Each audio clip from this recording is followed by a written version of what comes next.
Hello বন্ধুরা, আমি এই শীতের একটি খুবই স্পেশাল রেসিপি কিমা মাটার বানিয়ে দেখাবো। আশা করি আপনাদের পছন্দ হবে।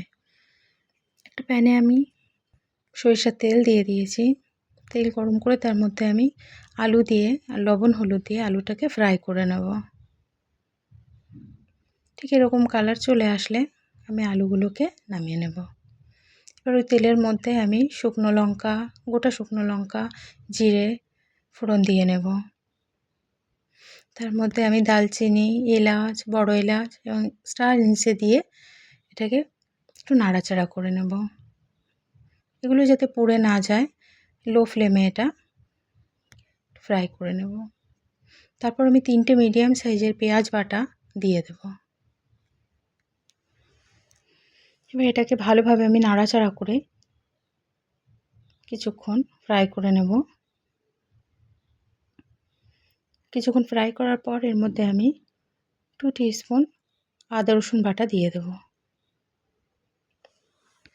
এটাকে ভালোভাবে মিশিয়ে কিছুক্ষণ ফ্রাই করব। যতক্ষণ এর থেকে তেল ছাড়া হয়ে আসে ততক্ষণ আমি এটাকে ফ্রাই করব।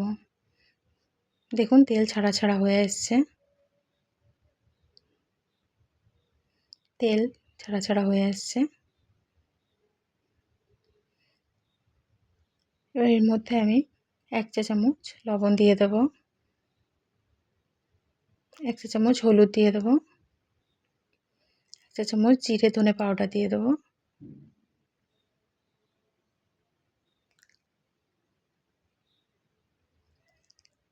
1 চা চামচ কাশ্মীরি লঙ্কার গুঁড়ো দিয়ে দেব,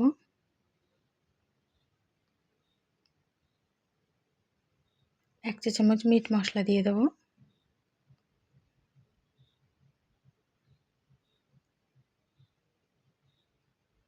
আর 1 চামচ দিয়ে দেব লঙ্কার গুঁড়ো। এবার এটাকে ভালোভাবে আমি মিশিয়ে নেব। মশলাগুলোকে আমি ভালোভাবে একসঙ্গে মিশিয়ে নেব।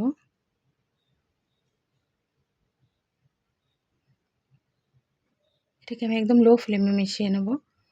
তারপর মেশানো হয়ে গেলে তার মধ্যে আমি 3 টেবিল স্পুন ফেটানো দই দিয়ে দেবো। দইটা দেব লো ফ্লেমে। তারপর আমি আগে থেকে লবণ হলুদ দিয়ে সেদ্ধ করে রাখা মাটন কিমা 500 গ্রাম আমি অ্যাড করে দেব।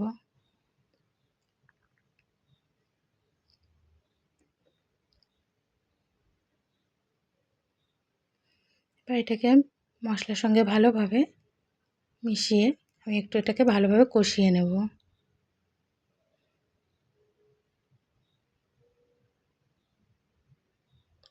এটাকে ভালোভাবে নাড়াচাড়া করে আমি কিমাটাকে কষিয়ে নেব মশলার সঙ্গে।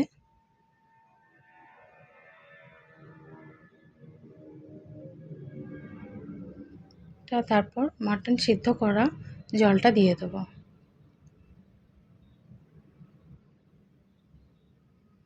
তারপর এটাকে ভালোভাবে নাড়াচাড়া করে কিছুক্ষণ কষিয়ে নেওয়ার পর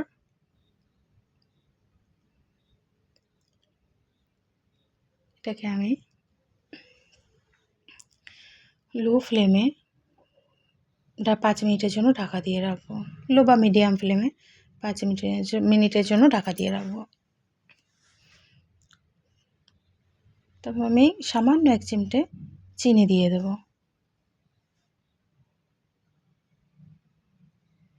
এটাকে আবার ভালোভাবে নাড়াচাড়া করার পর 1.5 কাপ ভালোভাবে ধুয়ে জল ঝরানো কড়াইশুঁটি দিয়ে দেব।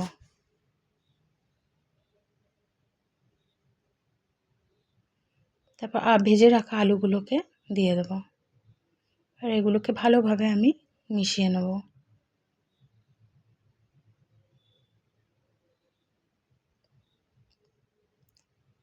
এগুলোকে ভালোভাবে আমি আবার কিছুক্ষণ কষিয়ে নেব একসঙ্গে।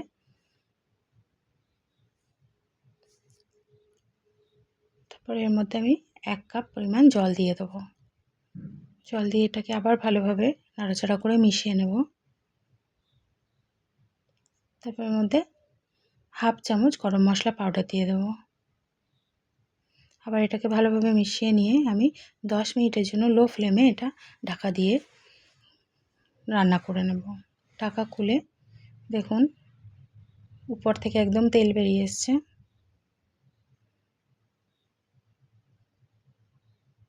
দেখুন মটরগুলো একদম গলে গেছে, সফট হয়ে গেছে।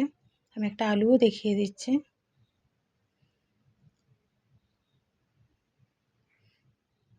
আলুটাও একদম গলে গেছে। আমি আরেকটা আলু দেখছি, আলুটা গলে গেছে, একদম রেডি হয়ে গেছে অলমোস্ট। উপর থেকে আমি ধনেপাতা কুচি দিয়ে দিলাম।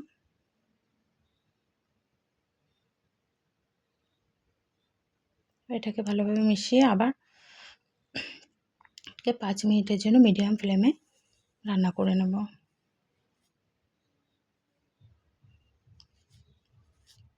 এটা রেডি হয়ে গেছে। এটা গরম ভাত, রুটি, পরোটা সব কিছুর সঙ্গে ভালো লাগবে।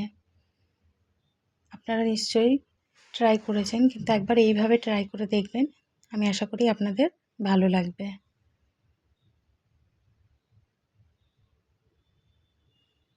আপনারা ট্রাই করে আমাকে জানাবেন কেমন লাগলো। রেসিপিটি পছন্দ হলে আপনারা লাইক করবেন, কমেন্টসে জানাবেন, আর আমার চ্যানেলটা সাবস্ক্রাইব করবেন। আগামী দিন আবার একটা নতুন রেসিপি নিয়ে আসবো।